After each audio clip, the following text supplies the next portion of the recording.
नमस्कार, मी स्नेहा. आपण पाहताय साम टीव्ही. सेक्स एक सुखी जीवनाचा मंत्र. डॉक्टर विजय दहिफळे यांच्यासोबत या कार्यक्रमाच्या लाईव्ह भागामध्ये तुम्हा सगळ्यांचं स्वागत. मंडळी, या मंचावर आपण आधी सुद्धा सेक्स आणि त्या संदर्भातल्या विविध महत्त्वाच्या विषयांवर डॉक्टरांकडून शास्त्रोक्त माहिती जाणून घेतलेली आहे. मग योगा, म्युझिक, झुंबा, सेक्स, धूम्रपान, मद्यपान अशा विविध विषयांवर डॉक्टरांनी आपल्याला शास्त्रशुद्ध पण सहज शैलीमध्ये मार्गदर्शन केलेलं आहे. आज सुद्धा एका महत्त्वाच्या विषयावर आपण डॉक्टर विजय दहिफळे यांचं मार्गदर्शन घेणार आहोत. त्यांच्याकडनं वैज्ञानिक माहिती जाणून घेणार आहोत. मात्र त्याआधी डॉक्टर विजय दहिफळे यांच्याबद्दल जाणून घेऊयात एका छोट्याशा व्हिडिओच्या माध्यमातून. डॉक्टर विजय दहिफळे हे एक सुप्रसिद्ध सेक्सोलॉजिस्ट, यूरोलॉजिस्ट आणि अँड्रोलॉजिस्ट आहेत. डॉक्टर विजय दहिफळे यांचे क्लिनिक संभाजीनगर, हैदराबाद, दिल्लीमध्ये द्वारका आणि पुणे येथे आहेत. त्याचबरोबर नवी मुंबईमध्ये नेरूळ, खारघरमध्ये मेडिकोर हॉस्पिटल, ठाणे, दादर, अंधेरी, कल्याण, नाशिक, नागपूर, अहमदाबाद आणि दुबईमध्ये सुद्धा त्यांचे क्लिनिक्स आहेत. डॉक्टर विजय दहिफळे हे नेहमीच देशविदेशात कॉन्फरन्सेस आणि सेमिनार्ससाठी जात असतात आणि सेक्सबाबतच्या सगळ्या समस्यांवर मार्गदर्शन करत असतात. तर वयाची 50शी गाठल्यानंतर आपलं सेक्स लाईफ कसं असावं, आपलं लैंगिक आयुष्य कसं असावं, याबद्दल आपल्याला डॉक्टर विजय दहिफळे यांच्याकडनं शास्त्रोक्त माहिती जाणून घ्यायची आहे. मात्र त्याच्या आधी त्यांचं स्वागत करूया. डॉक्टर, तुमचं स्वागत आमच्या स्टुडिओमध्ये. नमस्कार. तर प्रेक्षक हो, मंडळी, लैंगिक समस्या या कोणाला नसतात. कोणालाही आणि कोणत्याही वयात त्या येऊ शकतात, उद्भवू शकतात. आता या लैंगिक समस्यांमुळेच वैवाहिक जीवनात सुद्धा अडचणी, वादविवाद, भांडण, तंटे निर्माण होऊ शकतात. आता आपल्या जोडीदाराला काही लैंगिक समस्या असतील तर त्या जोडीदाराचा तिरस्कार न करता, त्याचा उपहास न करता त्याला समजून घेण्याची गरज असते आणि त्याच्या लैंगिक समस्यांवर योग्य तज्ज्ञ डॉक्टरांकडनं उपचार करून घेणं हे आवश्यक असतं. मुळातच लैंगिक समस्यांबाबत व्यक्त होणं हे फार गरजेचं आहे आणि म्हणूनच आम्ही साम टीव्हीवर डॉक्टर विजय दहिफळे यांच्या माध्यमातून हा मंच सुरू केलेला आहे, हा मंच उभारलेला आहे. आमच्या याच प्रयत्नांना मिळणारा तुमचा मनसोक्त उदंड प्रतिसाद जो आहे तो आमच्यासाठी अत्यंत अमूल्य आहे, अत्यंत मोलाचा आहे. आणि आपला हाच शो पाहून अनेक जण डॉक्टर विजय दहिफळे यांच्याकडे येत असतात. आपला हा शो छत्रपती संभाजीनगरच्या सरांच्या सेंटरवरील ओपीडीवर पॅरामेडिकल फील्ड मधला, पॅरामेडिकल क्षेत्रात असणारा एक 38 वर्षीय तरुण आला होता. त्याच्या लग्नाला 10 वर्ष झाली होती, पण 10 वर्ष उलटल्यानंतर सुद्धा आजतागायत आजपर्यंत पत्नीला आपण शरीर सुख, लैंगिक सुख देऊ शकलो नाही याची खंत या तरुणाच्या मनात होती आणि ती त्याने डॉक्टरांना बोलून सुद्धा दाखवली. कमजोरी, लहान लिंग आणि शीघ्र पतनाची समस्या असल्यामुळे त्याची पत्नी सुद्धा त्याची खिल्ली उडवायची, तसंच त्याचा रागराग करायची, तसंच मूल देखील बाहेर पडलेलं वीर्य आत टाकून करावे लागले असं सुद्धा या तरुणाने डॉक्टरांना सांगितलं. आणि त्यामुळेच कुठेतरी या कमजोरीच्या लैंगिक समस्येमुळे आणि शीघ्रपतनाच्या समस्येमुळे हा तरुण कमालीचा नैराश्यानं ग्रासलेला होता. आपली समस्या दूर करावी आणि आपला संसार मोडण्यापासून थांबवावा अशी विनंती यानं डॉक्टर विजय दहिफळे यांना केली आणि सरांनी योग्य समुपदेशन केलं. त्याला सगळ्यात आधी शांत केलं. काय समस्या आहे आणि त्याच्यावर काय उपचार देऊ शकतो, काय उपचार आहेत, काय उपाय आहेत हे त्याला योग्य प्रकारे समजून सांगितलं. योग्य उपचार पद्धती त्याला देऊ केली. वैज्ञानिकदृष्ट्या त्याच्यावर सगळे उपचार केले आणि या उपचारांना या तरुणाने खूप चांगला प्रतिसाद सुद्धा दिला. आणि गरज पडली तर तुला पी-शॉट थेरपी सुद्धा देऊ, व्हॅक्यूम थेरपी देऊ असं सुद्धा, किंवा सर्जरी सुद्धा करू लागलीच तर, तितकीच गरजेचं असेल तर असं सुद्धा त्यांनी सांगितलं. आता सरांच्या या उपचारांचा परिणाम अतिशय चांगला झालेला आहे. या तरुणानं शेवटी डॉक्टरांकडे येऊन त्यांचे आभार मानले. डॉक्टर, इथे पुन्हा एकदा लैंगिक शिक्षणाचं महत्त्व आणि वैवाहिक संबंधांचं असलेलं महत्त्व, विवाह म्हणजे काय, किती सुंदर गोष्ट आहे विवाह ही, आणि विवाहात शारीरिक सुख सुद्धा जे असतं, लैंगिक आयुष्य किती महत्वाचं आहे हे पुन्हा एकदा याच्यामुळे अधोरेखित होतं की नक्कीच. अनेक लाईन तुम्हाला सांगतो. या ठिकाणी जे सर्व पालक समोर आहेत, त्यांची मुलं समोर आहेत, सेक्स एज्युकेशन, अवेअरनेस अँड सेफ्टीचं आता तुम्ही म्हटलं आपला हा मंच उभा केलेला आहे का, आणि त्याचं सार्थक देखील होतं यामुळं की आजचीच एक प्रतिक्रिया सांगतो की तुमचा शो इतका चांगला आहे की ॲटलिस्ट तो पाहिल्यानंतर कुणीतरी आम्हाला आधार देणारा भेटलं, सायंटिफिक पद्धतीने माहिती देणारं भेटलं, तो धीर आला आणि तुमच्याकडे आलो. बऱ्याचदा असं आपण टी व्ही पाहताना, आपण हा लाईव्ह शो आहे आपला आणि 11 वाजता आपण लाईव्ह आहोत आणि आपण त्या संभाषणामध्ये सहभागी होतोय, तर पालकांनो, हा फक्त मोठ्यांचा शो आहे, हा शो लहान मुलासाठी नाही, अशा पद्धतीने करू नका. हा एकमेव मंच आहे ज्यामध्ये तुम्हाला ही पूर्ण सायंटिफिक माहिती सेक्स एज्युकेशनची मिळत आहे. त्यामुळे एक तर तुम्ही मुलांना सांगत नाहीत, ठीक आहे आपला बाळ हा आपल्याला बाळच वाटतो, पण किती वर्ष तो एवढा मोठा झाला, त्याला बाळ व्हायची वेळ आली तर तो आणखी बाळच आहे. ह्याच्यामुळं किती प्रॉब्लेम येतात लग्नानंतर. आपण ग्राह्य धरतो की मुलांना सर्व काही माहीत आहे, असं नसतं. प्रत्येकाचं त्या ठिकाणी एज्युकेशन वेगळं असतं, प्रत्येकाचं त्या ठिकाणी लैंगिक भावना आणि त्या ॲक्टबद्दलची माहिती वेगळी असते. म्हणून एकच सांगेन, आपल्या ह्या मंचाद्वारे लहान थोरासहित सर्वांनी हे पाहणं आवश्यक आहे. आणि हा शो माझा नाही, तुझा नाही, सर्वांचा वयात आल्यापासून ते शेवटपर्यंत महत्त्वाचं आहे. आणि आज आपण हे डिस्कस करूया. अत्यंत खरी गोष्ट डॉक्टरांनी सांगितलेली आहे. आणि म्हणूनच तुमच्या लैंगिक समस्या जर तुम्हाला काही असतील तर त्या मान्य करा, मुळात लपवू सुद्धा नका आणि व्यक्त व्हा. मुळात हे सगळ्यात महत्त्वाचं आहे. योग्य तज्ज्ञांना भेटा. डॉक्टर विजय दहिफळे यांना सुद्धा तुम्ही जाऊन भेटू शकता, त्यांचं समुपदेशन घेऊ शकता, त्यांचं कन्सल्टेशन घेऊ शकता. सरांची जी महाराष्ट्रभरातली वेगवेगळ्या ठिकाणची क्लिनिक आहेत, मग छत्रपती संभाजीनगर असो किंवा पुणे, नेरूळ, दादर, ठाणे, कल्याण, नाशिक, नागपूर, नवी मुंबईमध्ये खारघर इथे सुद्धा डॉक्टर असतात. तिथे सुद्धा मेडिकोर हॉस्पिटलमध्ये तुम्हाला खारघर इथे डॉक्टर भेटतील, तिथे त्यांचं सेंटर आहे. या सेंटर्सवर तुम्ही जा. दुबईमध्ये सुद्धा त्यांचं सेंटर आहे. जर तुम्ही तिथे राहत असाल तर तिथे सुद्धा तुम्ही डॉक्टरांना भेटू शकता, सरांचा सल्ला घेऊ शकता, मार्गदर्शन घेऊ शकता, सरांकडनं उपचार करून घेऊ शकता आणि तुमच्या सगळ्या शंकांचं निरसन करून घेऊ शकता. तसंच अपॉइंटमेंट सुद्धा घेऊन तुम्ही सरांना भेटू शकता. सरांची वेबसाईट आहे जी तुम्ही आता पाहत आहे स्क्रीनवर, त्यामुळे ती टिपून घ्या. सगळ्या सेंटर्सचे नंबर तुम्ही फोन नंबर टिपून घ्या आणि सरांना अपॉइंटमेंट करा आणि अपॉइंटमेंट घ्या त्यांची आणि त्यांना कॉल करून त्यांना भेटा.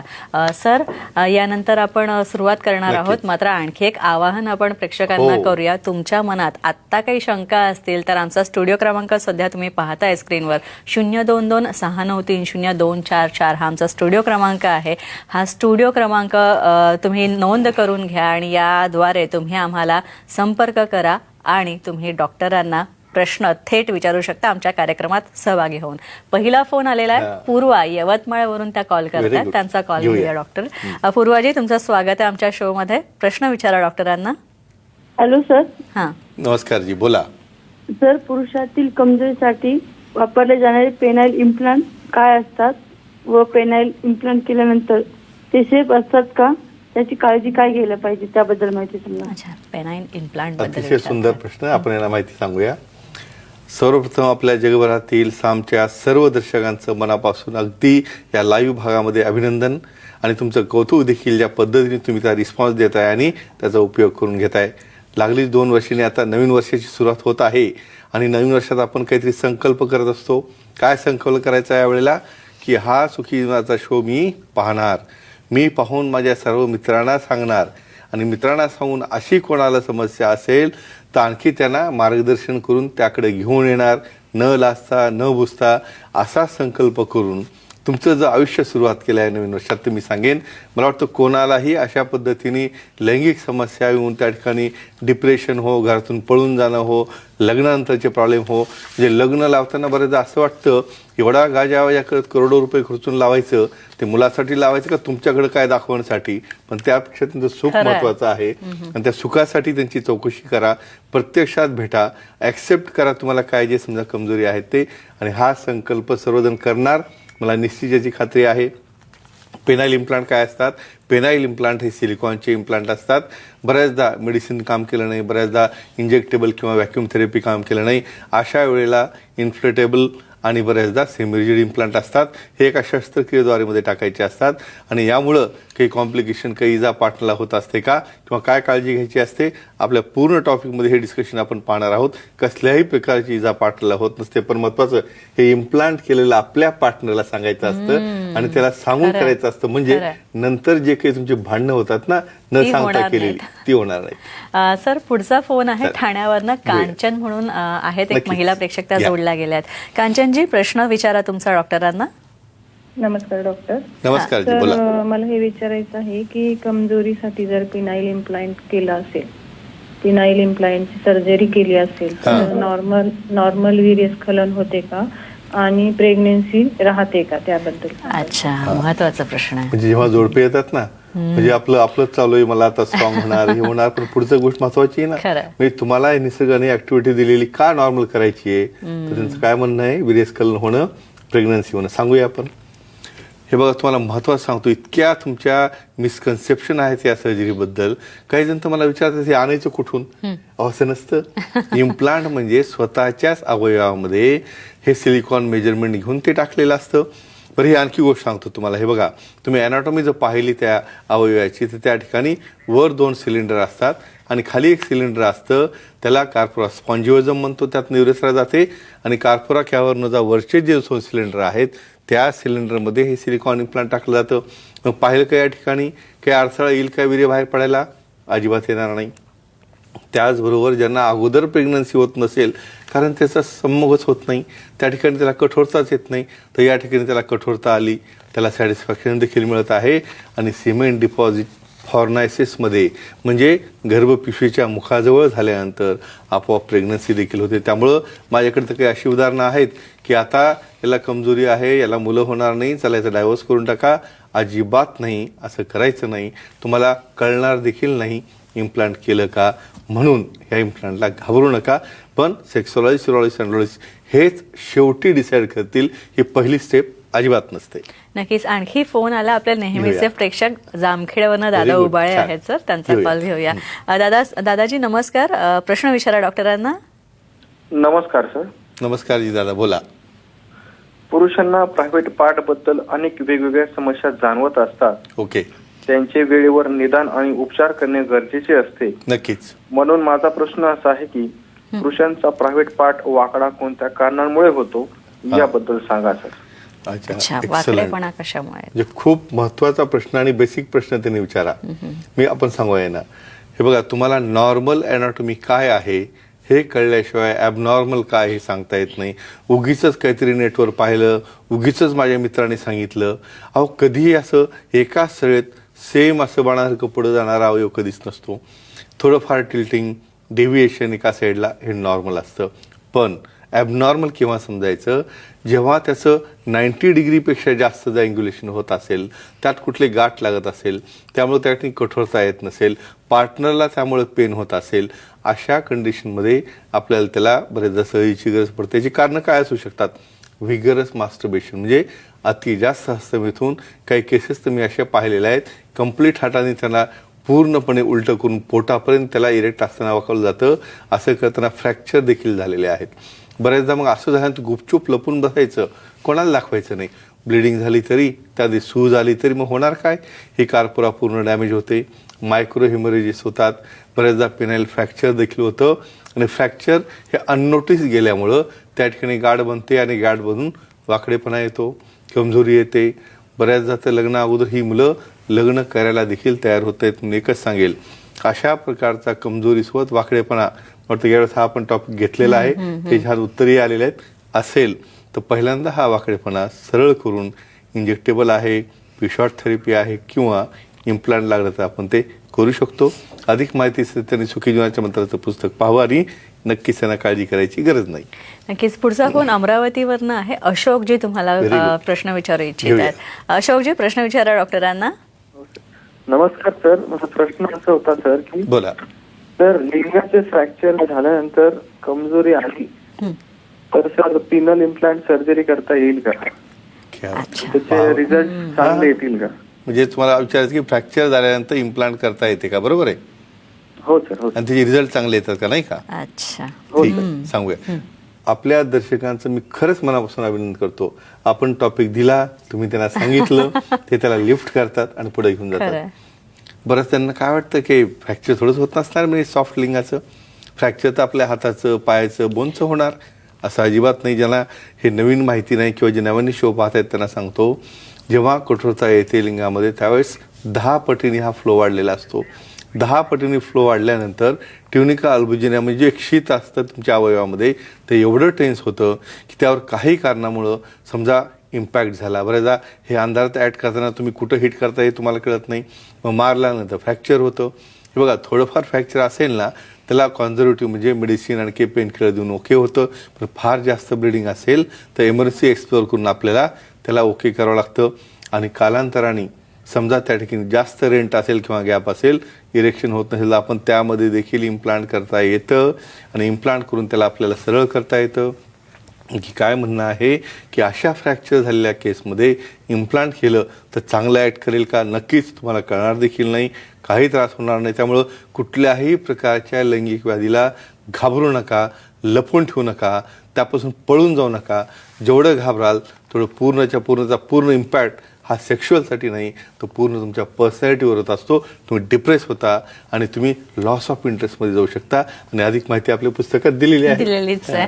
पुढचा फोन विशाल यांचा आहे, घेऊया. अमरावतीवरून. घेऊया. त्यांचा कॉल या. घेऊया. विशालजी, प्रश्न विचारा तुमचा. जी मॅडम. जी बोला. मॅडम नमस्कार सर. नमस्कार. हा जी, बोला नमस्कार. बोला. सर माझं वय 39 आहे. हा हा. मला पत्नीसोबत सहवासाला रोज थोडा आवाज वाढवा विशालजी, तुम्ही. निसंकोचपणे तुमचा प्रश्न डॉक्टरांना विचारा. ऐकतो आम्ही. तुमचं वय 39 वर्ष आहे. पुढे काय? पत्नीला रोज म्हणजे एक दिवसाआड कधी सहवासासाठी आवड कमी आहे माझ्या पत्नीला, तर स्त्रीसाठी आवड निर्माण करण्यासाठी काय करावे? म्हणजे तुमच्या पार्टनरला संबंध करण्याबद्दल इंटरेस्ट येत नाही, इच्छा नाही, आणि ते वाढवण्यासाठी काय करावं? ठीक आहे, चालेल, सांगू यांना. Loss of libido. ऐका, त्याने पहा किती घाबरलेपणा आहे, खरं आहे, खरं आहे. किती बिथरलेपणा आहे. म्हणजे आपण ताप आला म्हणून असं घाबरत सांगतो का? नाही ना. नाही. या ठिकाणी महत्त्वाचं सांगतो बघा, लॉस ऑफ कॉन्फिडन्स. म्हणून दोन व्यक्तीचं कोऑर्डिनेशन. आपण कुंडली पाहायला जातो बघा, किती गुण जुळले. आपण हे असे गुण जुळले ना, ते 50% पण बरोबर काम करतात की नाही महत्वाचं आहे. कारण तुम्ही सांगा मला, दोन बहीण भाऊ सेम असतात का? मग ते सेम नसतात. तुम्ही कसं अपेक्षा करता की दोन दुसरीकडनं येणारे व्यक्ती हे फार मॅच खरंय, होतील? खरंय. शक्य नसतं असं. शक्यच नाही. मग आता काय व्हायला लागलं या ठिकाणी, दोघांच्या आवडीनिवडी वेगळ्या, दोघांना समजा सवयी वेगळ्या. बऱ्याच जणांचे तर मी अशा केस पाहिल्या आहेत, दोघांचे शौक इतके वेगळे की याला पोहायची अजिबात सवय नाही, पार्टनरला पोहायचं असतं. याला भीती वाटते पाण्याची, ह्यांना काहीतरी स्कुबा डायव्ह खालनं करायचं असतं. या ठिकाणी काय होतं, तुमच्या पार्टनरला पहिल्यांदा तुम्ही मोकळंपणे विचारा, काय आवडी आहेत, काय निवडी आहेत, काय तुम्हाला आवडतं ते पहा. अहो, त्यांना थोडं फिरायला घेऊन जा. रोज तेच घर, त्याच ठिकाणी बेड, त्याच ठिकाणी ॲड करताय, कंटाळा येतो त्यांना देखील. मग काहीतरी खरेदीला घेऊन जाणं, काहीतरी डायमंड दिले तरी हरकत नाही. म्हणजे असं सांगितल्यानंतर पुन्हा अवघड होऊन जाईल, नाही का? एकच भाग असतो, त्यांना काही अपेक्षा नसते. प्रेमाचे दोन शब्द जरी बोलले ना आणि तुम्ही सोबत घेऊन गेलं, हे बघा, समोरच्याची इच्छा तयार व्हावी असं तुमच्यामध्ये काहीतरी पाहिजे, ते तुम्ही जनरेट करा. आणि आणखी समजा तुम्हाला कळत नसेल, तज्ज्ञांना भेटा, सेक्सॉलॉजिस्ट अँड्रॉलॉजिस्टना भेटा, नक्कीच हा प्रॉब्लेम सॉल्व्ह होईल. आणि काही testosterone related, hormone related problem असेल, त्याला देखील TRPT म्हणजे टेस्टोस्टेरॉन रिप्लेसमेंट थेरपी असते, ते देऊन त्याला एकदम ओके करता येईल. नक्कीच सर.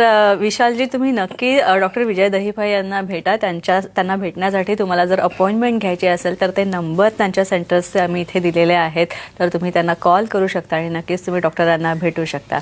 डॉक्टर, आणखी एक फोन आहे मनोज यांचा, घेऊया, पुण्यावरनं. चालेल. त्यांचा या. प्रश्न घेऊया आपण. मनोजजी, प्रश्न विचारा डॉक्टरांना. मनोजजी बोला. अच्छा, संपर्क तुटलेला आहे. डॉक्टर, पण एक मला इथे विचारायचं होतं की जर लिंगात गाठ असेल आणि कमजोरी सुद्धा असेल, तर सेक्स ट्रीटमेंट घेताना, उपचार घेताना काय काळजी घ्यायची असते? पण आता ब्रेकची वेळ झाली, त्यामुळे ब्रेक घेऊया. ब्रेक नंतर आपण तुमचं उत्तर जाणून घेऊया. त्यामुळे डॉक्टर उत्तर देणार आहेत, मात्र त्याआधी एक छोटासा ब्रेक घेऊया.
ब्रेक नंतर आपलं स्वागत. सर, आणखी एक प्रेक्षक जोडले अच्छा. गेलेले आहेत. त्यांचा कॉल घेऊया. घेऊया. तुमचा प्रश्न विचारा. नाव सांगा तुमचं आधी. हॅलो. हा, बोला, बोला. ऐकतोय मी, बोला बोला. बोला. हा, तर ते माहिती पाहिजे. परत मला प्रकाशजी, विचारा. पुन्हा एकदा आवाज प्रश्न कमी विचारा. हा. अच्छा, सेक्सचा टायमिंग कमी आहे तुमचा, बरोबर आहे. हा हा, बोला ना.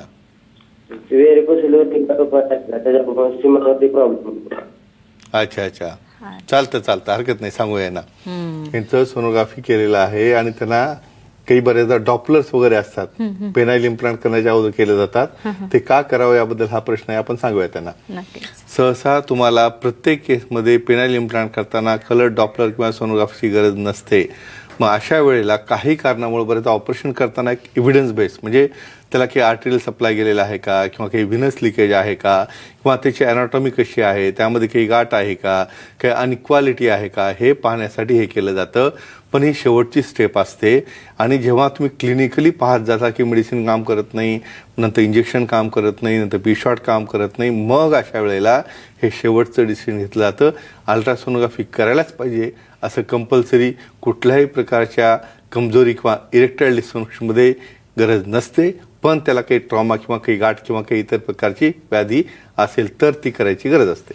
नक्कीच. आता माझ्या प्रश्नाचं उत्तर, जेव्हा कमजोरी बरोबरच लिंगात गाठ असते तेव्हा सेक्स ट्रीटमेंट घेताना कशी काळजी घ्यायची? आता हाच कंटिन्यू करू पुढे. येस. समजा डाऊट आला, पेशंट सांगतो मला त्या ठिकाणी हाताला काहीतरी लागतं, किंवा डायबिटीसवाल्यांना नेहमी त्या ठिकाणी अशा प्रकारचे मायक्रो इमेजेस किंवा गाठ झालेले असतात. मग अशा केसमध्ये डायरेक्टली तुम्ही त्याचं सेंट्रल ॲक्टिंग, लोकल ॲक्टिंग असे काही मेडिसिन सुरू करू शकता का? नाही. का? कारण त्या गाठीमुळं किंवा बऱ्याचदा ह्याला आम्ही पेरॉनिस प्लाग देखील म्हणतो, कॅल्शियमची झालेली गाठ असते. तर अशा गाठीची ट्रीटमेंट दिल्यानंतर, पी-शॉट थेरपी दिल्यानंतर, व्हॅक्यूम थेरपी दिल्यानंतर, किंवा बऱ्याचदा एक्सिजन करायची गरज पडत असते, ते करूनच पुढची कमजोरीची ट्रीटमेंट घ्यायला हरकत नाही. आता वेळ झाली आपल्या क्विज कॉन्टेस्टची, Right, एसजेएम क्विज कॉन्टेस्टची. पण त्याआधी आपले विजेते कोण आहेत या नक्कीच आठवड्याचं ते सांगूया आपण. हो, संतोष आहिरे, लातूरचे. मागच्या वेळेसचे विजेते आपल्या सेंटरला आले. त्यांनी स्पेशली प्रोटीन घेतलं, आणखी नवीन प्रोटीन आलेले आहेत ज्यामध्ये नवीन इन्ग्रेडियंट टाकलेले आहेत. आपण सगळ्यांच्या सांगण्यानुसार एनर्जिक आहेत, व्हिटॅमिन्स आहेत आणि बरेचसे ट्रेस एलिमेंट देखील आहेत. त्यांनी गिफ्ट देखील घेतलं, प्रोटीन घेतलं. आपल्या मित्रांसाठी देखील ते घेऊन गेल्या ठिकाणी पाहू शकता तुम्ही चित्रफितीमध्ये. आणि याबद्दल त्यांचं मनापासून अभिनंदन. आणि अशा प्रकारे सहभागी व्हायचं असेल तर चिठ्ठी काढल्याशिवाय आपल्याला कोण विनर आहे. आणि हा अत्यंत सर्वांचा आवडता मोमेंट असतो. त्यांनी मला 2-3दा सांगितलं, मॅडम आमची चिठ्ठी काढत नाहीत म्हणे. अरे म्हणलं, ही रॅन्डमली असते. म्हणजे आपण एकदम पूर्ण पारदर्शक समोर काढतो. आता आपण गेलो साताऱ्याला. अभय झांजुर्णे यांचं अगदी मनापासून अभिनंदन. कुठल्या प्रश्नाला उत्तर दिलं होतं तर लिंगात वाकडेपणा असताना ट्रीटमेंट घ्यायची असेल कमजोरीचं काय काळजी घ्यायची. हे बघा, वाकडेपणा असताना स्ट्रेट वे मेडिसिन चालून करून उपयोग नाही, कारण त्या ठिकाणी बेंडमुळे समोरच्याला पेन होणं किंवा तुम्हाला देखील रिझल्ट येत नाही. त्यामुळे पी-शॉट थेरपी किंवा बरेचदा एक्सिजन सर्जरी करून त्याची स्ट्रेटनिंग झाल्यानंतरच ट्रीटमेंट घ्यायची असते. आणि असं सहभागी व्हायचं असेल तर प्रश्न विचारायला लागेल. तर आजचा प्रश्न आहे की या ठिकाणी कमजोरीसोबत त्या ठिकाणी जर गाठ असेल तुमच्या अवयवामध्ये, लिंगामध्ये गाठ असेल तर त्याची ट्रीटमेंट कशी घ्यावी. काही कारणामुळे शो मिस झाला असेल, साम टीव्ही सुखी जीवनाचा मंत्र टाईप जरी केलं, पूर्ण शो पाहता येईल. डायरेक्ट फोन लावा, मेसेज करा, टेक्स्ट करा. आमच्या असिस्टंटना देखील तुम्ही बोलू शकता आणि त्यांना उत्तर द्या. आणि पुढच्या तुमच्या ड्रॉमध्ये नक्कीच हे बक्षीस घेतलेले फोटो, तुमचे फोटो दाखवता येतील. आणि परत एकदा आठवण करून देतो, नवीन वर्षाचा प्रण करायचा आहे. हा आपण शो पाहून एकटंच पाहत बसून उपयोग नाही. आपल्या सर्व मित्रांना सांगा, सर्व फॅमिलीने मिळून बघा. हा काही मोठ्यांचा आणि छोट्याचा असा शो नाही, सर्वांनी पाहायचा. आणि प्रत्येकाला हेल्प करा, स्त्री असो पुरुष असो, त्या तज्ज्ञापर्यंत पोहोचवा. म्हणजे नक्कीच तुमच्या ह्या पूर्ण आयुष्यामध्ये सुखी जीवनाचा मंत्र हा चालू झाला पाहिजे. आणि बाकी मॅडम तुम्ही सांगू शकता. नक्कीच. तर लैंगिक समस्यांना घाबरू नका आणि त्याच्यावर गप्प तर अजिबात बसू नका. तुमच्या मनात काही शंका असतील, काही लैंगिक समस्यांसंबंधी प्रश्न असतील तर तुम्ही त्वरित आम्हाला फोनद्वारे विचारू शकता. तुम्ही डॉक्टरांची अपॉइंटमेंट घेऊ शकता, त्यांना जाऊन भेटू शकता. ते सुद्धा तुम्हाला तुमच्या सगळ्या शंकांचं, सगळ्या समस्यांचं निराकरण करतील, समाधान करतील. डॉक्टर, आता वेळ झाली इथेच थांबण्याची, त्यामुळे प्रेक्षकांचा निरोप घेऊया आता. चला तर मग आम्ही आता इथेच थांबतोय, मात्र पुढच्या शुक्रवारी आपण पुन्हा भेटणार आहोत नवीन विषयांसह आणि नवीन काही माहितीसह, वैज्ञानिक माहितीसह डॉक्टर विजय दहिफळे यांच्यासोबत. तोपर्यंत नमस्कार. स्वतःची काळजी घ्या, आनंदी राहा, खुश राहा. नमस्कार.